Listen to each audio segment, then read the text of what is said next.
નમસ્કાર ખેડૂત મિત્રો, હું તુષાર પ્રજાપતિ આપ સર્વ ખેડૂત મિત્રોનું વિડીયોની અંદર સ્વાગત કરું છું।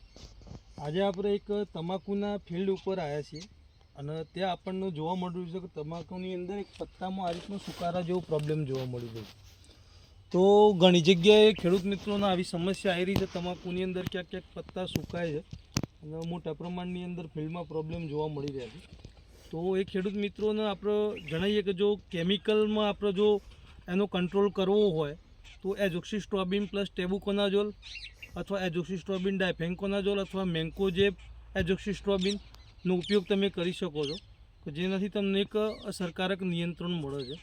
પણ જો જૈવિક નિયંત્રણ માટે જો તમારે આ હવાજન્ય ફેલાતો એક રોગ છે તો એના નિયંત્રણ માટે તમે સુડોમોનાસ ટ્રાઇકોડર્મા હર્જેનિયમ આ બંનેનો ઉપયોગ કરી શકો છો, જેના કારણે તમને એક સારું નિયંત્રણ મળે છે। જેવું કે આઈપીએલ બાયોલોજિકલ કંપનીનું બેક્ટવાઇપ અને બાયોહર્જ આવે છે, તો આવી પ્રોડક્ટનો તમે ઉપયોગ કરો છો તો એક તમને સારું અને અસરકારક નિયંત્રણ મળે છે અને લાંબા સમયગાળાનું નિયંત્રણ મળે છે।